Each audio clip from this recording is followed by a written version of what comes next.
Hello ಎಲ್ರಿಗೂ, ಮತ್ತೊಂದು ಈಸಿಯಾದಂಥ breakfast recipe ಹೇಗೆ ಮಾಡೋದು ಅಂತ ನೋಡೋಣ. 2 ಸ್ಪೂನ್ ಕಡಲೆಬೇಳೆ, 2 ಸ್ಪೂನ್ ಉದ್ದಿನಬೇಳೆ,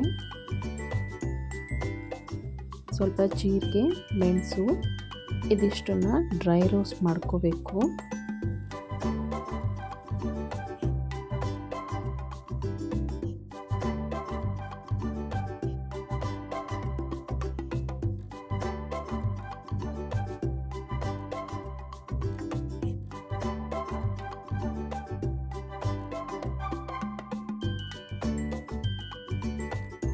ಇದನ್ನು 5 ನಿಮಿಷ ಫ್ರೈ ಮಾಡಿ ತಣ್ಣಗಾದ್ಮೇಲೆ ಪುಡಿ ಮಾಡಿಟ್ಕೋಬೇಕು. ಈಗ ಅದೇ ಬಾಣಲಿನಲ್ಲಿ ನಾನೀಗ ಸ್ವಲ್ಪ ಎಣ್ಣೆ ಹಾಕ್ತಾಯಿದ್ದೀನಿ.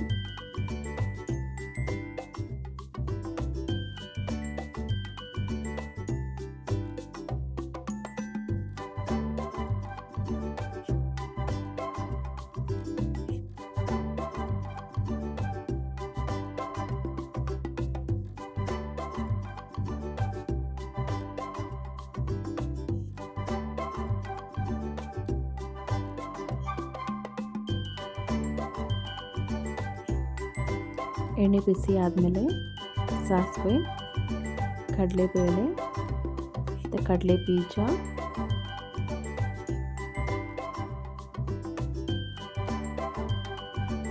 ಒಣಮೆಣಸಿನ್ಕಾಯಿ, ಕರಿಬೇವು ಮತ್ತು ಕಟ್ ಮಾಡ್ಕೊಂಡಿರೋಂಥ ಈರುಳ್ಳಿ ಇದಿಷ್ಟನ್ನು ಹಾಕಿ ಫ್ರೈ ಮಾಡ್ಕೋಬೇಕು.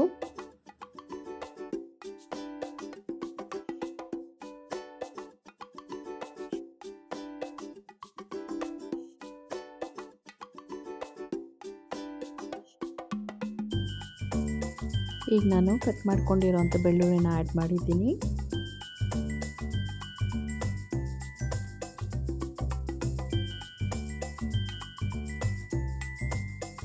ಆಗಲೇ ನಾವು ಫ್ರೈ ಮಾಡಿಟ್ಕೊಂಡಿರೋಂಥ ಇಂಗ್ರೀಡಿಯೆಂಟ್ಸ್ನೆಲ್ಲ ಮಿಕ್ಸಿ ಜಾರಿಗೆ ಹಾಕಿ ಪೌಡ್ರ್ ಮಾಡ್ಕೋಬೇಕೀಗ.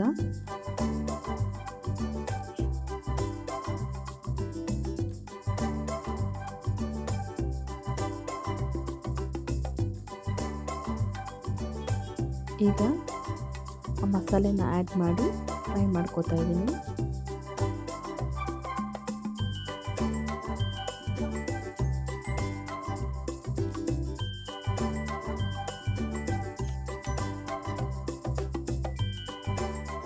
ಈಗ ಬೇಯಿಸಿರೋಂಥ 1 ಕಪ್ ರೈಸ್ ಹಾಕಿ ಸ್ವಲ್ಪ ಉಪ್ಪು ಚೆನ್ನಾಗಿ ಮಿಕ್ಸ್ ಮಾಡಿಕೊಂಡ್ರೆ ನಮಗೆ ಪೆಪ್ಪರ್ ಗಾರ್ಲಿಕ್ ರೈಸ್ ರೆಡಿ ಆಗುತ್ತೆ.